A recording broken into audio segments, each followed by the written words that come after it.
मैं उन लोगों का शुक्रगुजार हूँ जिन्होंने मुझे ना बोला, जिन्होंने मेरी सहायता नहीं की और जिसकी वजह से मैंने अपना सारा काम खुद ही किया। ये कहना था एक साइंटिस्ट का और ये कहानी है उसी जीनियस साइंटिस्ट की, Albert Einstein. Game of mind की सीरीज में अगर अल्बर्ट आइंस्टाइन की कहानी ना हो तो ये सीरीज अधूरी रहेगी। अल्बर्ट आइंस्टाइन अपने समय के बहुत ही प्रतिभाशाली यानी जीनियस इंसान थे। एक ऐसा इंसान जिसने मैथ और साइंस में ऐसा योगदान दिया जिसे बस मुट्ठी भर चंद साइंटिस्ट ही आज तक दे पाए हैं। कुछ लोग मानते हैं कि हम दुनिया को दो भागों में बांट सकते हैं। एक भाग है आइंस्टाइन के पहले की दुनिया और दूसरा भाग है आइंस्टाइन के बाद की दुनिया।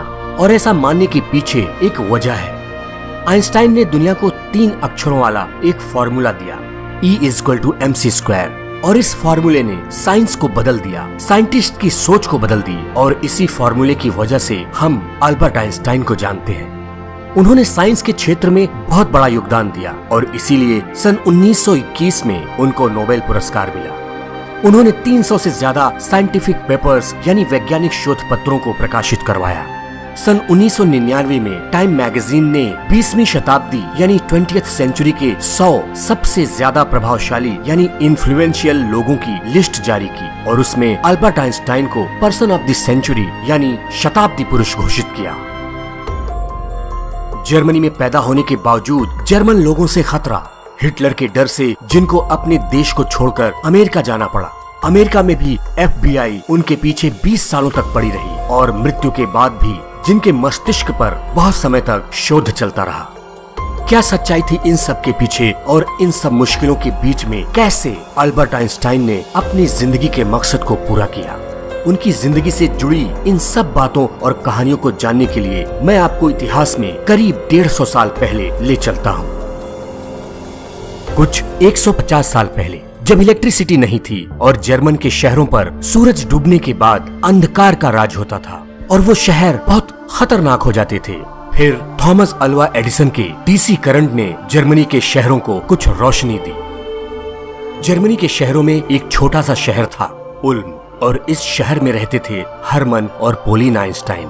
हरमन आइंस्टाइन एक सेल्समैन और इंजीनियर थे जो लोगों को इलेक्ट्रिसिटी के उपकरण सप्लाई करते थे।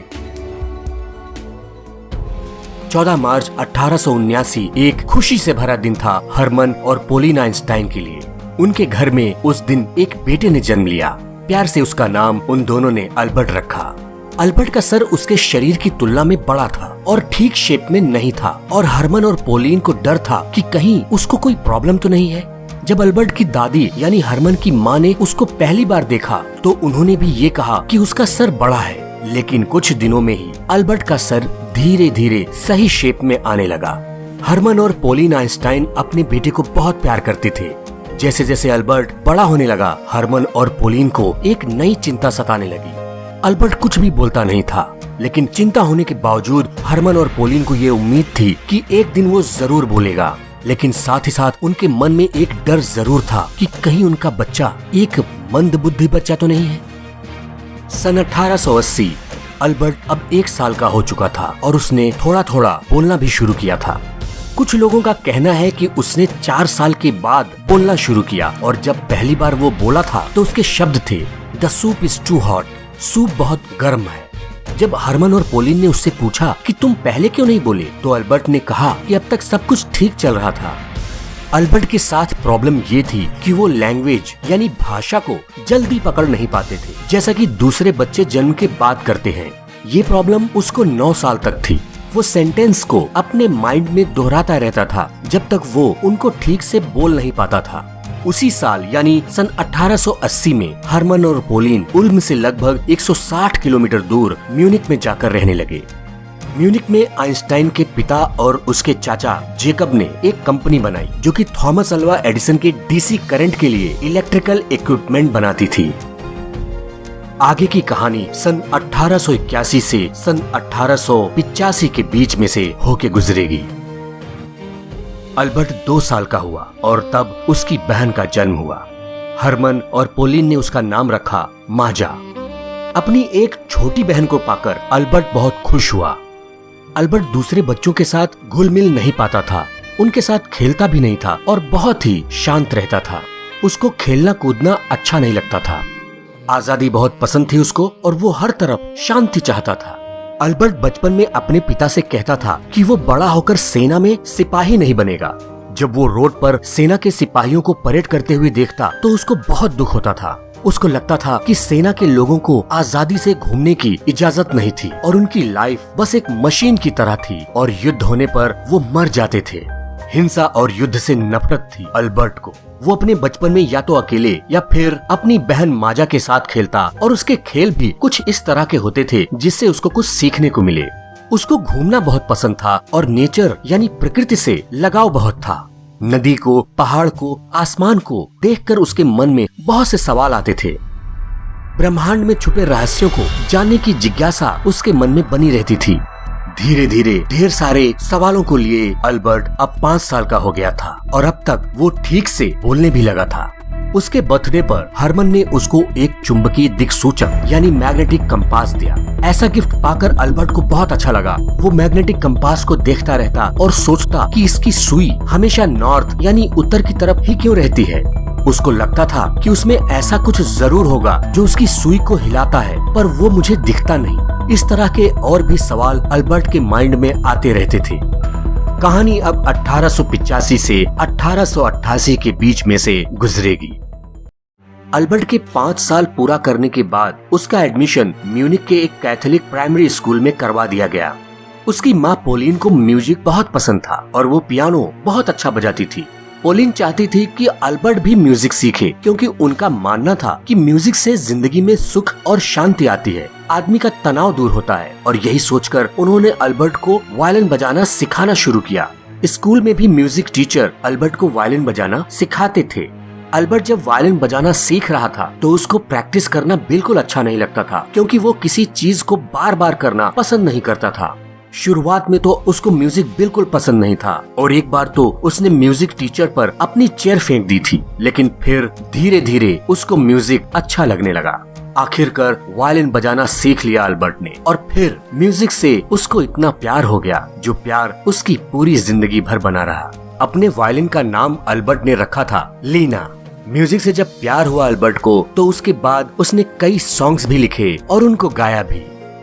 दोस्तों, अगर मैं आपको जीनियस साइंटिस्ट आइंस्टाइन की कहानी सुना रहा हूँ तो पढ़ाई और स्कूल का जिक्र तो आना ही चाहिए। 8 साल की उम्र में उसको लुइटपोल्ड जिम्नेजियम में डाल दिया गया। लुइटपोल्ड जिम्नेजियम को आज हम अल्बर्ट आइंस्टाइन जिम्नेजियम के नाम से जानते हैं। उसको स्कूल जाना अच्छा नहीं लगता था।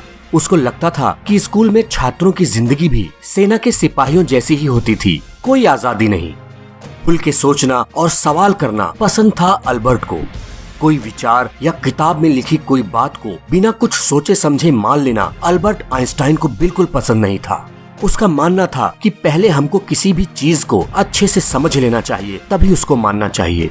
वो जब भी अपने सवालों को स्कूल में अपने टीचर्स से पूछता तो उसके टीचर्स बहुत बार उन सवालों के जवाब नहीं दे पाते थे और उनको उसके सवालों से गुस्सा आती थी और बदले में मिलती थी अल्बर्ट को सजा।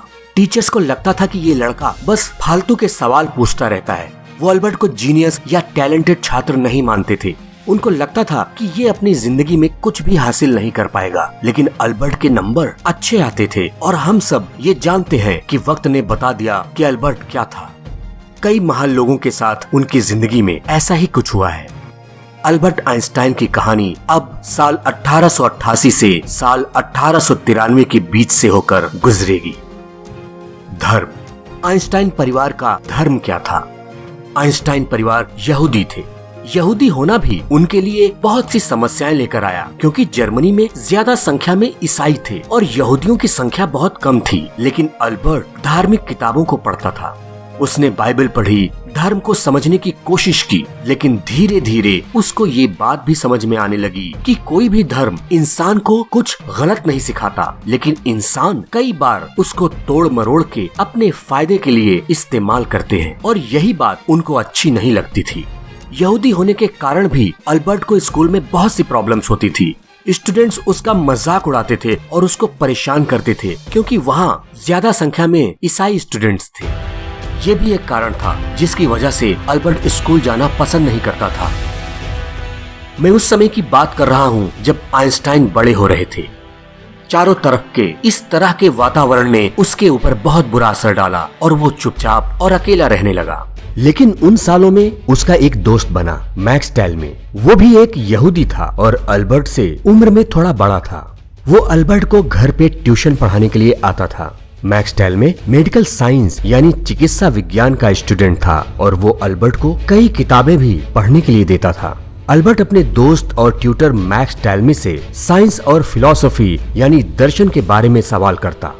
अल्बर्ट का इंटरेस्ट बचपन से ही मैथ और फिजिक्स में था और उसके सवाल भी ऐसे थे जिनके जवाब सिर्फ मैथ और फिजिक्स से ही उसको मिल सकते थे। ब्रह्मांड कैसे काम करता है, इस बारे में उस समय तक बहुत जानकारी उपलब्ध नहीं थी और ब्रह्मांड से जुड़े हुए बहुत से सवालों की खोज से ही अल्बर्ट का इंटरेस्ट फिजिक्स और मैथ में ज्यादा हुआ। अपनी उम्र के हिसाब से वो मैथ और फिजिक्स का नॉलेज दूसरे बच्चों से ज्यादा रखते थे। मैक्स टैलमे ने बताया था कि जब उसने 12 साल के अल्बर्ट को जियोमेट्री की टेक्स्ट बुक दी तो उसने उस बुक को एक ही गर्मी की छुट्टियों में पढ़ ली और उन्हीं छुट्टियों में उसने जियोमेट्री और अलजेब्रा भी सीखी। 12 साल के अल्बर्ट ने खुद से ही पाइथागोरियन थ्योरम की ओरिजिनल प्रूफ यानी मूल प्रमाण की खोज की। मैक्स टैलमे ने बताया कि जल्दी ही अल्बर्ट हायर मैथमेटिक्स को पढ़ने और समझने लगा और कुछ समय में वो मुझसे भी आगे निकल गया। जियोमेट्री और अलजेब्रा को गहराई से समझने में लग गया अल्बर्ट। उसको लगा कि नेचर यानी प्रकृति को एक मैथमेटिकल स्ट्रक्चर यानी गणितीय संरचना के रूप में समझा जा सकता है। उसने 12 साल की उम्र में कैलकुलस पढ़ा और 14 साल की उम्र में उसने इंटीग्रल कैलकुलस में महारत हासिल कर ली। जर्मनी के एक फिलोसोफर इमैनुअल कैंट ने क्रिटिक ऑफ प्योर रीजन नाम की एक किताब लिखी थी जिसमें उन्होंने मेटाफिजिक्स के लिमिट्स और स्कोप को बताया था। मेटाफिजिक्स फिलॉसफी का एक ब्रांच है। अल्बर्ट ने कैंट के क्रिटिक ऑफ प्योर रीजन किताब को पढ़ डाला। अल्बर्ट उस समय बस 13 साल का था लेकिन उसको कैंट की बातें पूरी तरह से समझ में आ गई थी। अल्बर्ट के अंकल जेकब भी उसके साथ रहते थे। वो एक इंजीनियर थे और अल्बर्ट को उनके साथ बहुत अच्छा लगता था क्योंकि जेकब की वजह से ही अल्बर्ट की रुचि मैथ में बढ़ी थी। जब अल्बर्ट को बीजगणित यानी अलजेब्रा समझ में नहीं आ रहा था तो जेकब ने उसको बहुत ही सिंपल तरीके से अलजेब्रा समझाई थी। जेकब ने बताया कि अलजेब्रा बहुत ही मजेदार विषय है। उसमें हम एक छोटे जानवर का शिकार करते हैं। उस जानवर का नाम हमको नहीं पता इसलिए हम उसको एक्स कहते हैं। फिर जब हम उस जानवर का शिकार करके उसको पकड़ लेते हैं तो हम उसे सही नाम देते हैं। यही होता है अलजेब्रा यानी बीजगणित में। अल्बर्ट के लिए उनका घर ही सबसे बड़ा स्कूल था जहाँ पर उसने बहुत कुछ सीखा। साइंटिफिक एक्सपेरिमेंट यानी वैज्ञानिक अनुसंधान करने की प्रेरणा भी अल्बर्ट को घर से ही मिली और इसमें उसका साथ दिया था उसके पिता और चाचा ने, क्योंकि वो चाहते थे कि अल्बर्ट भी बड़ा होकर इंजीनियर बने और वो ये भी जानते थे कि अल्बर्ट का स्वभाव क्या है और साथ ही साथ वहाँ यहूदियों को कितनी समस्याएं थी। इसलिए स्कूल में अगर अल्बर्ट के मार्क्स किसी सब्जेक्ट में कम आते थे तो वो उसको कुछ भी नहीं बोलते थे। साल 1894, 13 साल के हो चुके अल्बर्ट के पिता हरमन और चाचा जेकब की कंपनी ने म्यूनिक में इलेक्ट्रिक सप्लाई करने के लिए एक बिड यानी बोली में हिस्सा लिया, लेकिन वो काम उनको नहीं मिला। उनके पास इतना पैसा नहीं था जिससे वो डायरेक्ट करंट यानी डीसी के उपकरणों को अल्टरनेटिंग करंट यानी एसी के मुताबिक बदल सकें। अल्बर्ट के पिता हरमन और चाचा जेकब की कंपनी को बहुत नुकसान हुआ और उन्हें अपनी म्यूनिक की कंपनी को बंद करना पड़ा।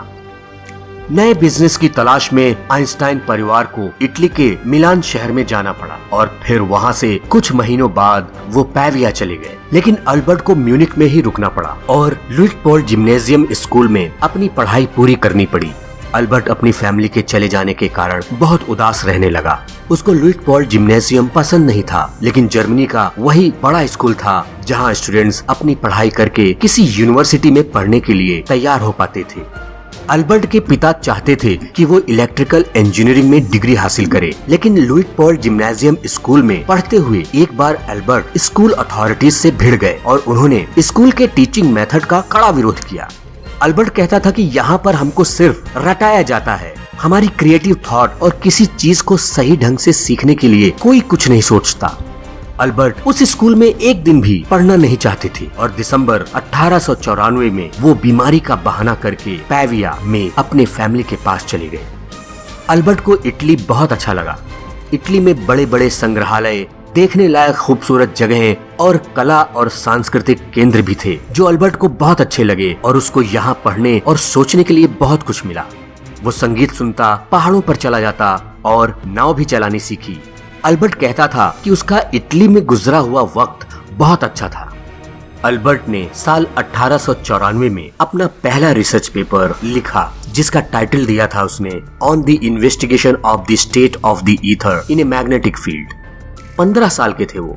उसने इस रिसर्च पेपर को अपने अंकल सीजर कोच को पढ़ने और अपनी एक्सपर्ट राय देने के लिए भेजा। साथ ही साथ उसने एक छोटा सा नोट भी लगाया और उसमें लिखा कि मुझे बुरा नहीं लगेगा कि अगर आप मेरे रिसर्च पेपर को नहीं पढ़ते हैं, लेकिन कम से कम आप ये जरूर देखेंगे कि मैंने लिखने की कोशिश एक अच्छे राइटर के जैसे की है जो मैंने अपने माता पिता से सीखा है। साल 1895, अल्बर्ट 16 साल के थे। घर वालों ने उससे कहा कि अब तुम बड़े हो चुके हो, अब तुम्हें अपनी जिंदगी के बारे में सीरियसली सोचना चाहिए, तुम एक इलेक्ट्रिकल इंजीनियर बनो। अल्बर्ट ज्यूरिक में स्विस फेडरल पॉलिटेक्निक के एंट्रेंस एग्जाम में बैठा। उस एग्जाम में वो फेल हो गया क्योंकि उसको भाषा, बॉटनी और जूलॉजी में कम मार्क्स मिले। इसके पीछे एक वजह फ्रेंच लैंग्वेज का होना भी था। अल्बर्ट को तब तक बहुत ज्यादा फ्रेंच नहीं आती थी, लेकिन उसके मार्क्स फिजिक्स और मैथमेटिक्स में अच्छे आए।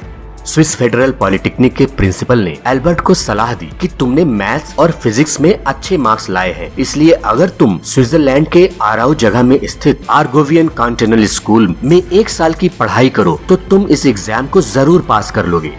प्रिंसिपल की सलाह पर अल्बर्ट ज्यूरिक से 20 मील दूर आराउ चले गए अपनी सेकेंडरी स्कूलिंग को कंप्लीट करने। जॉस्ट विंटेलर जो स्विट्जरलैंड के एक स्कूल में टीचर थे, अल्बर्ट उनके यहाँ ही रहते थे और इसी वजह से उन दोनों के बीच अच्छी दोस्ती हो गई। लेकिन इसके साथ ही साथ अल्बर्ट को जॉस्ट विंटेलर की डॉटर से प्यार हो गया जिसका नाम था मैरी। धीरे धीरे अल्बर्ट और जॉस्ट विंटेलर की फैमिली में दोस्ती हो गई और ये दोस्ती बाद में रिश्तेदारी में भी बदल गई। मैरी के साथ शादी नहीं हुई अल्बर्ट की, लेकिन अल्बर्ट की बहन माजा की शादी जॉस्ट विंटेलर के बेटे पॉल के साथ हो गई। अल्बर्ट की जिंदगी का ये वो समय था जब फिजिक्स में उनका इंटरेस्ट और गहरा हो चुका था। पढ़ने के लिए बहुत कुछ था वहाँ पर उनके पास और अच्छे टीचर्स भी थे। अल्बर्ट स्कूल की लेबोरेटरी में कई एक्सपेरिमेंट करते। वो सोचते थे कि क्या मैं रोशनी के किरण को पकड़ सकता हूँ। अल्बर्ट खुद से यही प्रश्न पूछते थे और बाद में इसी प्रश्न ने उनके रिलेटिविटी यानी सापेक्षता के सिद्धांत को जन्म दिया था। साल 1896 में अपने पिता से अप्रूवल लेकर जर्मन किंगडम ऑफ वुर्टेम्बर्ग अपनी नागरिकता यानी सिटीजनशिप छोड़ दी ताकि उनको सेना में ना भेज दिया जाए और सितंबर 1896 में उन्होंने अपनी सेकेंडरी स्कूल की पढ़ाई अच्छे ग्रेड्स के साथ पास की और इसके बाद वो वापस आए और ज्यूरिक पॉलिटेक्निक में एडमिशन लिया। अल्बर्ट को प्यार हुआ था मैरी विंटेलर से जो उनसे 1 साल बड़ी थी। वो ओल्सबर्ग स्विट्जरलैंड चली गई एक टीचर बनकर। उस समय जो साइंटिस्ट थे वो ये मानते थे कि स्पेस यानी अंतरिक्ष में एक द्रव्य फैला हुआ है जिसको कहते हैं ईथर, लेकिन वो साइंटिस्ट इसको प्रूव नहीं कर पाए और अल्बर्ट भी इस बात को नहीं मानते थे। साल 1900 में जब अल्बर्ट 21 साल के थे उन्होंने federal polytechnic teaching diploma pass किया और इसी साल उनका एक research paper conclusions from the capillarity phenomena publish हुआ। डिप्लोमा करने के बाद अल्बर्ट को लगा कि अब वो भी स्टूडेंट्स को पढ़ा सकते हैं। वो पढ़ाना चाहते थे लेकिन वो दूसरे टीचर्स जैसा नहीं पढ़ाना चाहते थे, पर जैसा वो चाहते थे वैसा हुआ नहीं। वो जहाँ पर भी जाते वहाँ के कॉलेज के टीचर्स अल्बर्ट के डीप नॉलेज की वजह से डर जाते थे और इसलिए अल्बर्ट को कहीं पर भी टीचिंग की नौकरी नहीं मिली। 2 सालों तक वो टीचिंग की नौकरी की तलाश में यहाँ वहाँ भटकते रहे लेकिन उनको कहीं पर भी नौकरी नहीं मिली। बहुत फ्रस्ट्रेट हुए उन दिनों अल्बर्ट, लेकिन इसी बीच साल 1901 में अल्बर्ट को स्विस की सिटीजनशिप मिल गई और फिर साल 1902 में जब वो 23 साल के थे उनको स्विट्जरलैंड की कैपिटल बर्न में federal office for intellectual property यानी स्विस पेटेंट ऑफिस में एक असिस्टेंट एग्जामिनर लेवल 3 की नौकरी मिल गई। इस नौकरी को करते हुए अल्बर्ट को अपने रिसर्च पेपर्स पर काम करने और उनको पब्लिश करने का बहुत समय मिला। ये जॉब उनके लिए बहुत अच्छी थी क्योंकि उनको ऑफिस में बस कुछ ही घंटों का काम रहता था और वो अपना बाकी समय लिखने और रिसर्च करने में लगा पाते थे। वो पेटेंट ऑफिस में काम करते थे, इसलिए वहाँ पर आने वाले बहुत से पेटेंट एप्लीकेशंस को वो अच्छे से पढ़ते थे। पेटेंट ऑफिस में भी एल्बर्ट का काम अच्छा था और इसलिए वो वहाँ पर परमानेंट हो गए। अब ये कहानी आगे बढ़ेगी और गुजरेगी साल 1902 से साल 1905 के बीच में। पेटेंट ऑफिस में काम करते हुए अल्बर्ट ने डॉक्टरेट की डिग्री पाने के लिए कड़ी मेहनत करना शुरू किया और 30 अप्रैल 1905 में उन्होंने अपनी थीसिस कंप्लीट करके यूनिवर्सिटी ऑफ ज्यूरिख से पीएचडी की डिग्री हासिल की। जब अल्बर्ट आइंस्टाइन ज्यूरिख पॉलिटेक्निक में स्टडी कर रहे थे तो उनके साथ उनकी एक फेलो स्टूडेंट थी, मिलेवा मैरिज। वो एक इंटेलिजेंट स्टूडेंट थी। कहा जाता है कि मिलेवा मैरिज अल्बर्ट आइंस्टाइन के सक्सेस के पीछे की एक सीक्रेट वुमन थी, जिन्होंने आइंस्टाइन के रिसर्च में बहुत मदद की थी। आइंस्टाइन को मिलेवा से प्यार हुआ और उन दोनों ने सन 1903 में बर्न, स्विट्जरलैंड में शादी कर ली। वहीं पर यानी बर्न में ही आइंस्टाइन ने federal office of intellectual property में नौकरी की थी, जो मैंने आपको पहले बताया था। कहा जाता है कि आइंस्टाइन और मिलेवा मैरिज की शादी होने से पहले ही उन दोनों की एक डॉटर भी थी, लेकिन शायद किसी बीमारी की वजह से उसकी डेथ हो गई। आइंस्टाइन की उस डॉटर के बारे में लोगों को ज्यादा जानकारी नहीं है। सन 1904 में उनका एक बेटा हुआ, हंस अल्बर्ट। अब आपको वापस सन 1905 में ले चलता हूँ। अल्बर्ट लगातार रिसर्च करते रहे और अपने रिसर्च पेपर्स पब्लिश करवाते रहे। धीरे धीरे उनकी पॉपुलैरिटी बढ़ती रही। बचपन से एक सवाल उनके मन में हमेशा घूमता रहता था कि अगर वो लाइट की किरणों के ऊपर बैठकर चलेंगे तो दुनिया कैसी दिखेगी। ऐसी सोच और ऐसी जिज्ञासा होने के कारण उन्होंने फिजिक्स को बहुत गहराई तक समझा और बड़े बड़े एक्सपेरिमेंट्स भी किए। उस समय कुछ वैज्ञानिक लाइट की स्पीड यानी रोशनी की गति को मापने के ऊपर काम कर रहे थे, लेकिन उनको कोई सफलता नहीं मिल पा रही थी। अल्बर्ट ने बताया कि वो वैज्ञानिक क्यों असफल रहे। उन्होंने बताया कि वास्तव में लाइट की स्पीड एक जैसी रहती है और दुनिया की दूसरी चीजें उसके सापेक्ष यानी तुलनात्मक होती हैं। इसका मतलब क्या है? इसका मतलब मैं आपको एक एग्जाम्पल देकर बताता हूँ। मान लो कि आप एक रेलवे प्लेटफॉर्म पे खड़े हो और एक ट्रेन 100 किलोमीटर की स्पीड से आपके बगल से गुजरती है। आप कहेंगे कि ट्रेन की स्पीड बहुत तेज थी, लेकिन अगर एक ट्रेन जिसकी स्पीड 130 किलोमीटर है और आप उसमें बैठे हुए हैं, तो आप बगल वाली ट्रेन को जो 100 किलोमीटर की स्पीड से चल रही है देख के क्या कहेंगे? आप कहेंगे कि उस ट्रेन की स्पीड कम है। यही थ्योरी थी अल्बर्ट आइंस्टाइन की, जिसको थ्योरी ऑफ रिलेटिविटी यानी सापेक्षता का सिद्धांत कहा गया और इसी थ्योरी के कारण उनको एक महान साइंटिस्ट माना गया।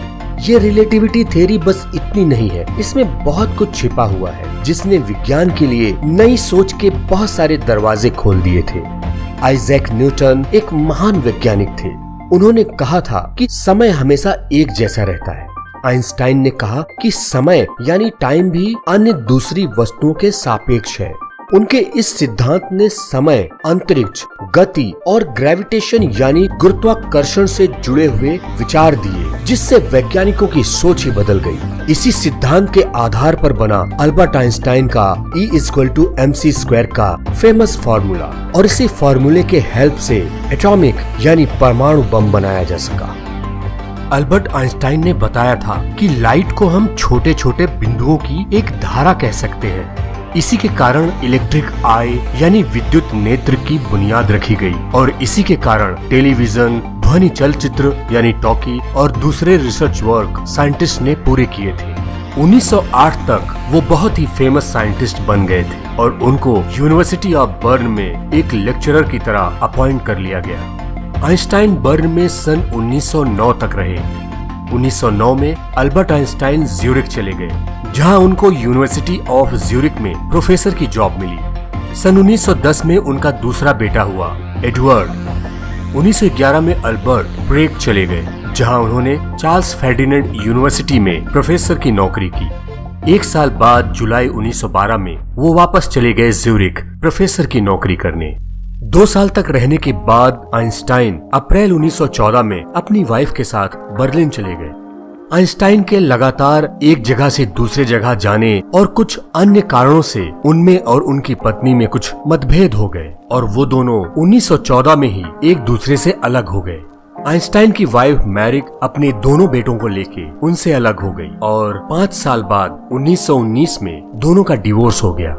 डिवोर्स के बाद आइंस्टाइन ने दूसरी शादी की एल्सा से। अल्बर्ट आइंस्टाइन एल्सा के कजिन थे।